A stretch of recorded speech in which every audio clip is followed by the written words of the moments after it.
Notícias.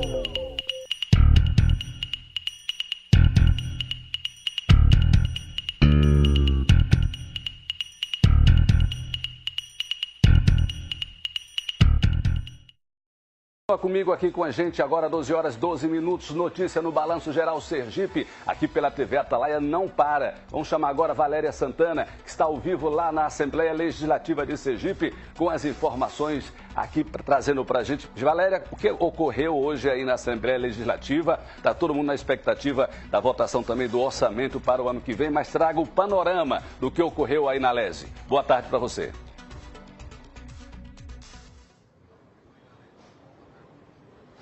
Boa tarde para você, Ricardo. Boa tarde a todos que assistem ao Balanço Geral. Olha só, os deputados acabaram de chegar aqui na plenária, na LESE, né? Mas por toda a manhã eles estiveram discutindo importantes projetos. A gente vai começar a falar sobre a questão do reajuste salarial para o judiciário, que é de pouco mais de 16%.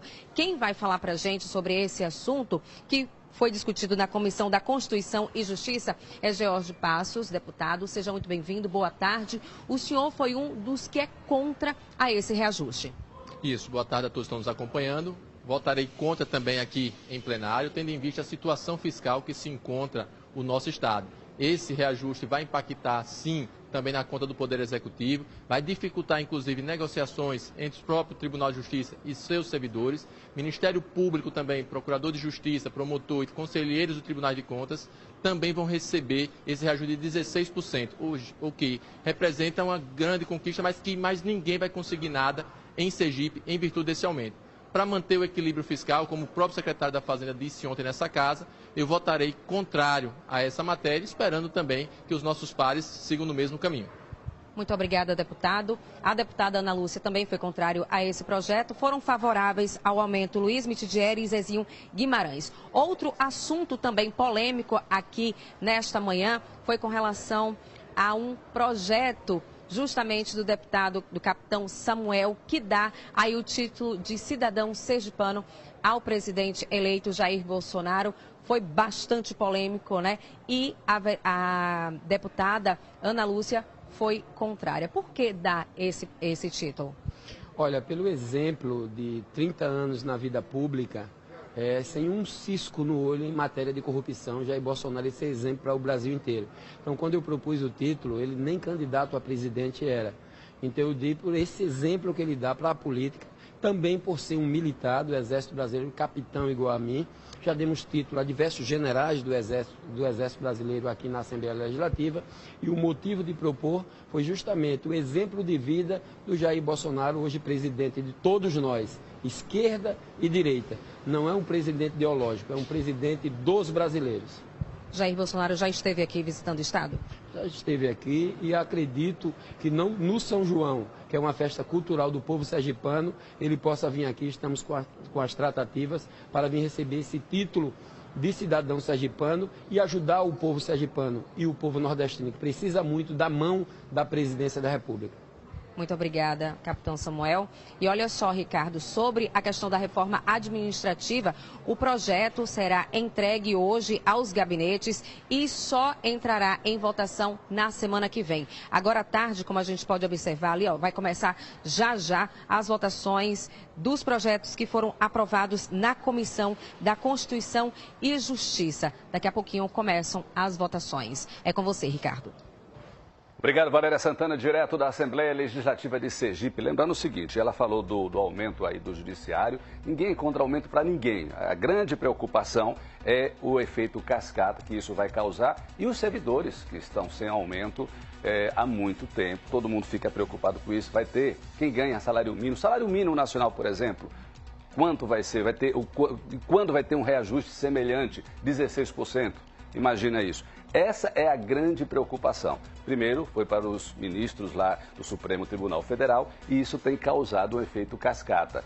Todos os tribunais regionais do Brasil estão pedindo esse aumento, que vai ser levado agora para plenário da Assembleia Legislativa, e isso vai causar outros aumentos, inclusive de outros órgãos, inclusive do próprio Executivo do Governo do Estado. A gente vai acompanhar e vai cobrar também para que esses aumentos reflitam no dia a dia do próprio trabalhador, porque senão quem vai pagar essa fatia de aumento é o trabalhador que não tem aumento. Isso é complicado. Um grave acidente registrado ontem à noite aqui em Aracaju foi na Avenida Coelho Campos e envolveu 2 veículos. Um dos carros ficou completamente destruído ao se chocar contra um poste. Um dos ocupantes morreu no local e o outro foi socorrido. O repórter Leonardo Barreto e equipe estiveram no local. Vamos ver. O tio se desesperou ao ver o corpo do sobrinho. No carro completamente destruído estavam 2 jovens. Um deles morreu na hora. Ele foi identificado como Williams Mendonça dos Santos e tinha 27 anos. O outro, primo dele, José Everton dos Santos, era um motorista e foi lançado para fora do veículo. Mesmo em estado grave, estava consciente quando foi socorrido por uma equipe do SAMU e encaminhado ao USE.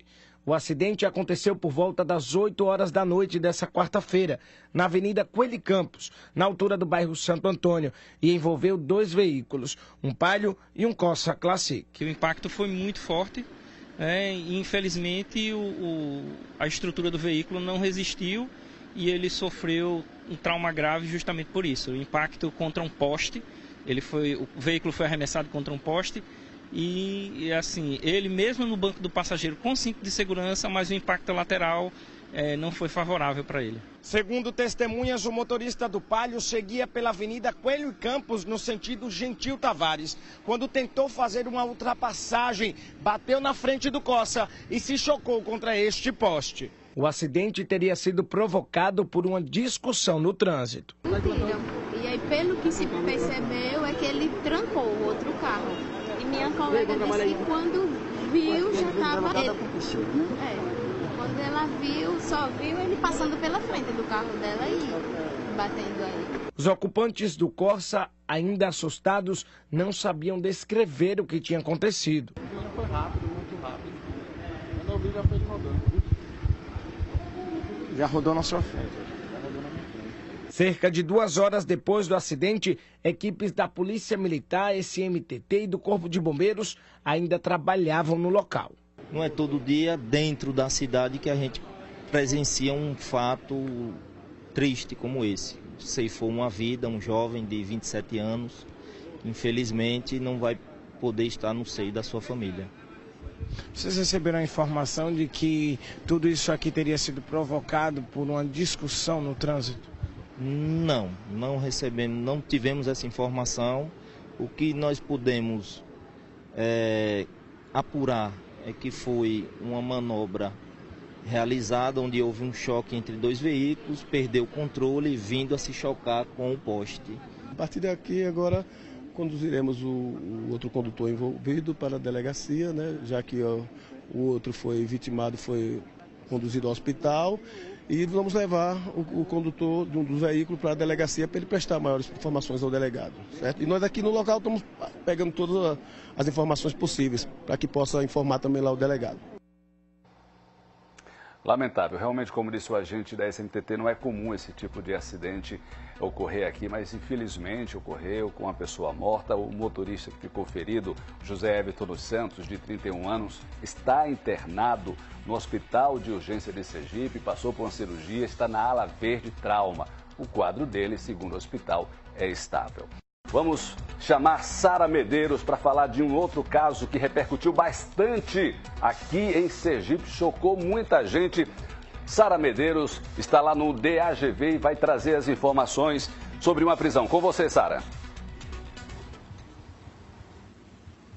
Pois é, Ricardo, a gente está aqui acompanhando essa coletiva de imprensa em que a delegada Marília está apresentando, né, os detalhes dessa prisão do André Mauro dos Santos, de 40 anos, que no dia 18 de outubro cometeu essa tentativa de homicídio contra a ex-companheira e também o filho dos dois, né? Uma criança, um bebê de apenas 2 anos 2 meses. E ele foi preso, Ricardo, na cidade de Planaltina, lá em Goiás. Ele estava foragido lá na casa de parentes. Assim que ele cometeu o crime, a informação da polícia é que ele ainda ficou um período escondido em Lauro de Freitas, região metropolitana lá de Salvador, na Bahia. De lá, seguiu para a cidade de Planaltina, que fica bem pertinho do Distrito Federal. E a gente vai saber como foi realizada essa prisão, toda essa investigação que culminou hoje na prisão do André Mauro. Boa tarde, delegada. Foi um trabalho realmente de inteligência para localizá-lo. Boa tarde. Isso, foi um trabalho conjunto, né, da Delegacia da Mulher, com o DIPOL e com a Delegacia do Distrito Federal. Também contamos com o apoio da Delegacia lá de Lauro de Freitas, né, que foi onde o veículo foi encontrado, e foram feitas também ouvidas por lá. Como é que está hoje o estado de saúde, tanto da criança, né, do bebê, quanto da mãe? A mãe esteve aqui recentemente para prestar novas declarações e a situação dela era estável e, segundo ela, a do bebê também. Os laudos ainda não nos foram entregues. Essa prisão ela foi feita pela equipe de lá de Planaltina, né? Foi a equipe de Brasília, Distrito Federal. Como é que foi feito esse contato, né, para que essa investigação ocorresse de forma conjunta? Bom, através da Polícia Civil daqui de Sergipe, entrou em contato com a Polícia Civil lá do Distrito Federal e, por meio do DIPOL, fazendo esse intercâmbio de informações. Campanas, foi tentada uma prisão anteriormente, sem sucesso, ele conseguiu fugir, mas hoje conseguimos efetuar a prisão. A expectativa agora é que ele chegue aqui ao estado de Sergipe para que vocês possam tomar o depoimento dele e, né, concluir esse inquérito. Isso, ele vai ser interrogado aqui, vamos finalizar o inquérito e remeter para a Justiça. A informação também que a gente tem, doutora Marília, é que essa vítima, né, ela já tinha, inclusive, procurado aqui o DAGV, já tinha informado nessas ameaças, existe, inclusive, uma medida protetiva já em vigor. Exato, ela nos procurou no início de outubro, a gente fez a representação pela medida protetiva, foi logo deferida pela juíza. Geralmente, com a medida protetiva, há o freio, né, do agressor, mas nesse caso, ele não se fez intimidar pela medida protetiva e tentou contra a vida dela, atingindo também o seu próprio filho, um bebezinho de 2 meses. Graças a Deus, né, um final feliz, tanto para a criança quanto, né, para a vítima, mas essa tentativa de feminicídio, ela vai culminar aí numa prisão, né, e uma penalidade grave, né, para esse agressor. Sim, a pena prevista para o feminicídio é até 30 anos. Ele ainda vai responder em concurso com crime em relação à criança. A delegada, vamos relembrar um pouco como foi esse crime, né, que chocou o Estado. Ele invadiu a residência, né, da vítima, que fica lá no bairro Inácio Barbosa. Isso. Ele entrou pela janela e atirou contra ela, atingindo a criança, fugindo em seguida com o carro do ex-marido da vítima que estava lá na residência no momento. E esse carro ele abandonou lá em Lauro de Freitas? Não, ele tem parentes lá também, um ex-cunhado. Ele entregou ao ex-cunhado e fugiu. A informação que vocês têm, de que forma ele estava vivendo lá em Planaltina? Bom, ele estava tendo dificuldades, né, por conta de estar foragido. Chegou a vender coisas e tal para tentar se manter.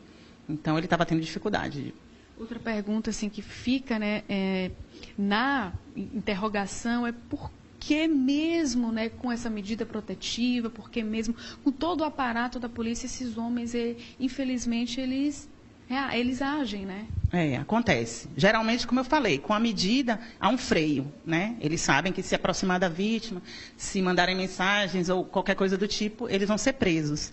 Mas muitos, né, não obedecem à medida e chegam a praticar tais crimes. Por isso também a gente conta com o abrigo. Muitas vítimas que não têm para onde ir, que se sentem com medo, né, numa situação dessa, ficam refugiadas no abrigo, aqui em Aracaju. Esse Mauro, né, ele já tinha algum histórico de violência doméstica?